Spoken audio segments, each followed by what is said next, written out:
Imam pada ketiga bangkit daripada sujud yang kedua hendak berdiri. Sebenarnya tahiyat awal Allah kata orang jadi panjang tapi berarti sih nak berdiri tau. Nah boleh angkat badannya Allah ini deh subhanallah tagur aja nih tuh ya lah.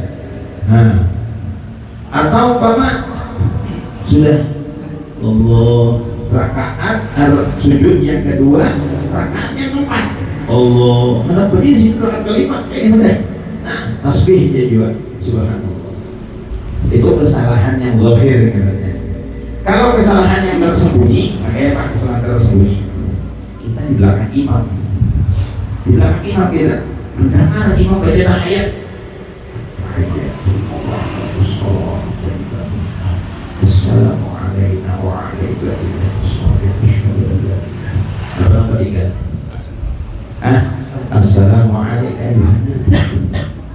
itu kan rukun daripada tasyahud maksudnya banyak tasyahud ya kan rukun tasyahud itu nah ketinggalan nih imam namun kita takur nenek berdiri imamnya ya nah kayak apa tuh kita aja nggak tahu tuh imam nyaring bacanya itu kan sir bacaan yang tersembunyi itu bacaan yang ini nah sudah.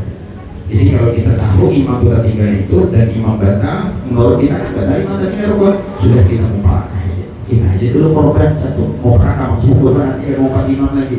Sudah, assalamualaikum warahmatullahi wabarakatuh. Karena bila dia sudah tutup sembahyang, berdua di dalam imam dia bacakan dulu makmum, dia ya sunyi ya, kasihan kan makmum di belakang. Dan yang kedua, kurang dia dari makmum beda tasyahud itu. Ada ketinggalan dari salam atas Nabi iya ada imam ulun mendengar benar mana sudah kita bacakan presiden menerima silakan kita menerima silakan jadi lagi cuma maksud kita tadi itu jangan sampai ditegur subhanallah Allah para kelima itu parah ampun ya lah ditegur subhanallah di belakang udah pulang bingung emang masalahnya ini lagi jadi kalau dalam hal tersembunyi itu jangan tapi kalau anu Pak bro itu wajib mengulang nggak?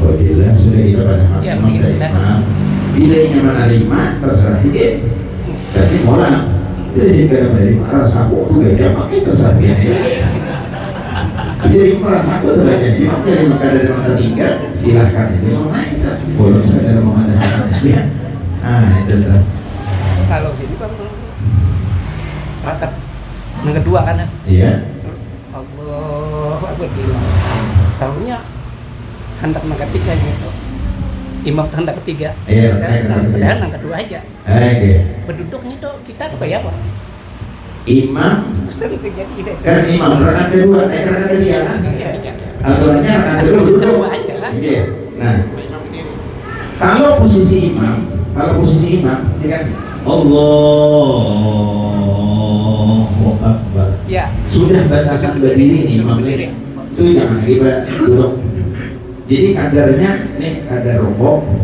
di atas pada kadar rukuk ini sudah berdiri hukumnya bila sampai batas berdiri nah jangan lagi tapi pada ketiga Allah wah tak gini dah subhanallah nah duduk atau Allah subhanallah duduk tapi kalau sudah berdiri Allah nah jangan lagi itu kan sujud sahwi aja dah bila ini duduk itu batal sembahyang karena mengutamakan sunnah meninggalkan rukun karena ini sudah berdiri itu rukun sudah nah jadi pilihnya boleh kepada sunnah berarti karena mengabaikan rukun mengutamakan sunnah itu batal jadi tidak usah kalau sudah berdiri itu jangan duduk lagi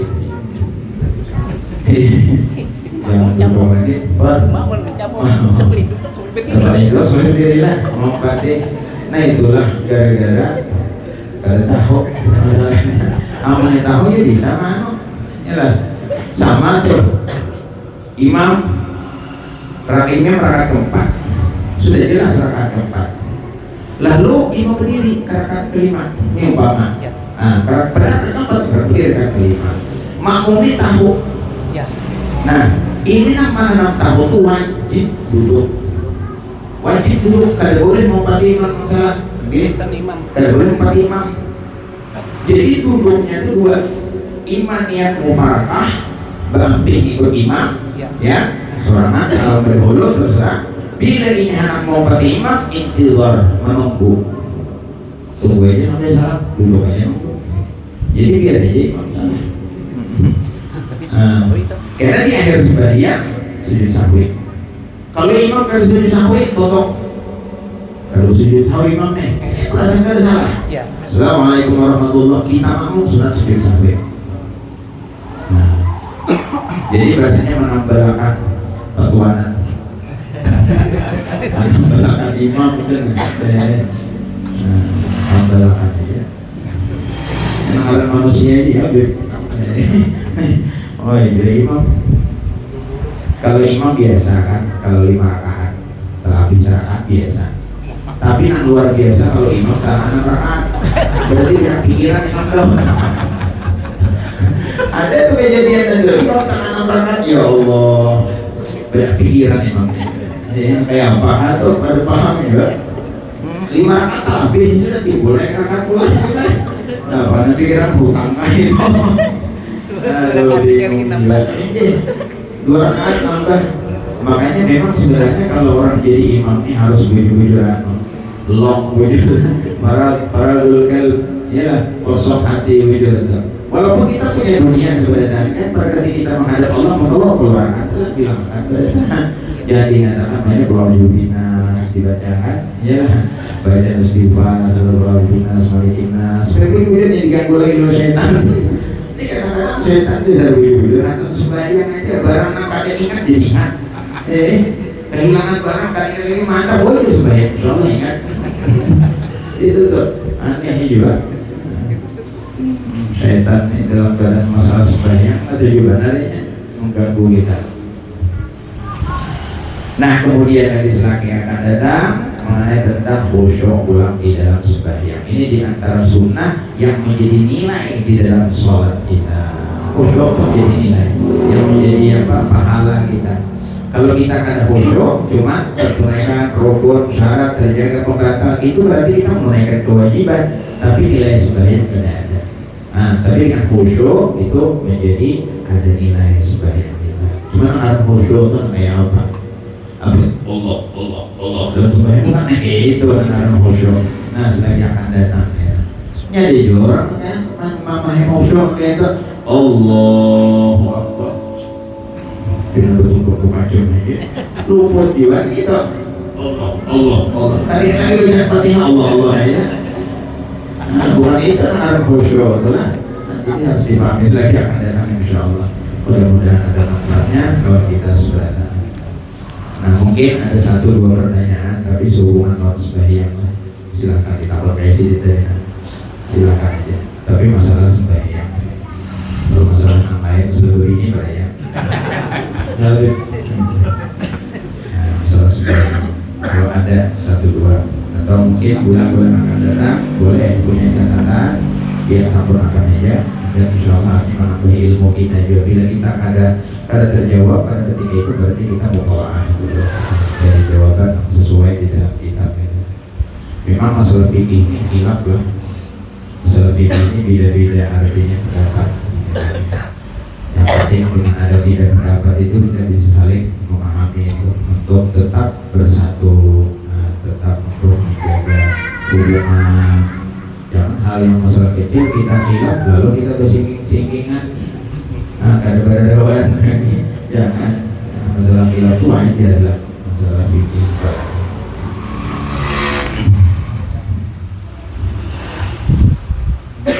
Ada orang yang tahu kan? Maka kita doa aja. Iya. Orang ini juga tahu di masyarakat. Iya. Orang ini pas jadi imam. Tadi biasanya kita jadi imam kan. Iya. Lalu seandainya kita itu ada kesalahan apa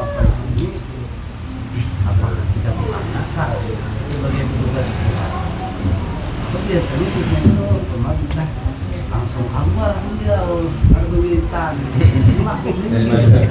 Iya iya. nah jadi kita seampun petugasnya paham nah itu kayak tambahkan deh lah Jadi melihat akannya. Orang tua mazhab ada. Ini dibilang mazhab. Ya udah. biasanya kayak itu kan macamnya lain kan pada kita dengan beliau sudah Ini ya. Ini ada juga kan selain orang-orang belakangan ini mereka tuh merasa sudah ilmunya cukup, memaham hadis Quran sendiri, lalu kada perlu lagi ikut dengan orang yang ahli di bidang istinbat hukum dalam Quran dan hadis. Nah itu orangnya kada mazhab. Jadi kalau kita ada mazhab baru sering lompatin. Nah kedua, kalau memang di situ adalah wilayah kita, memang hak kita, sudah kita beri arahan. Nah, jadi belum ada ini bisa hidup supaya kita akan keluar daripada mazhab empat. Kan kita salah satu mazhab silakan ya, mana empat kan? Kita yang penting ada ikutan kita. Namun orang ini kan ada ikutan, ini bahaya ini sudah lulus orang. Kalau dia ada ini aja.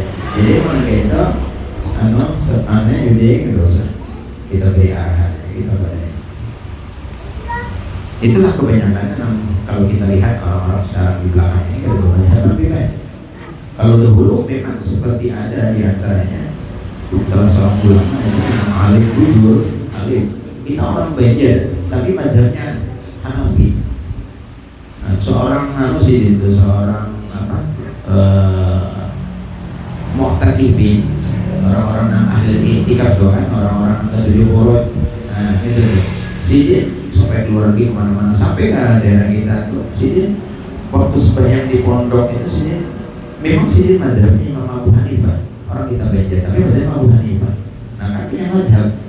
Nah jadi pada ketika jadi imam subuh sini mazhab Abu Hanifah pada orang kita tapi maksudnya ini maksudnya ada mazhab Syafi'i gitu tapi tetap menghargai orang Syafi'i. Pernah juga orang Madinah pernah di pondok jadi imam orang anu juga orang mazhab Abu Hanifah juga. Nah tapi mereka tidak jadi imamnya waktu pondok tuh berdirinya kita tuh supaya memberi kesempatan orang pondok. Cuma sini tidak membaca menghargai orang-orang menjadi masalah.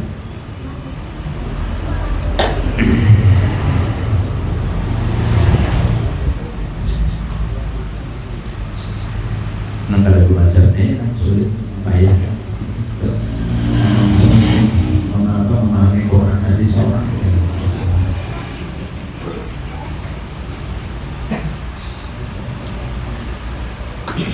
Ya selesai. Insyaallah nanti ya bulan akan datang kalau ada pertanyaan ditulis saja. Lebih mudah. Tapi hubungan dengan masalah kita fikih supaya kita fokus.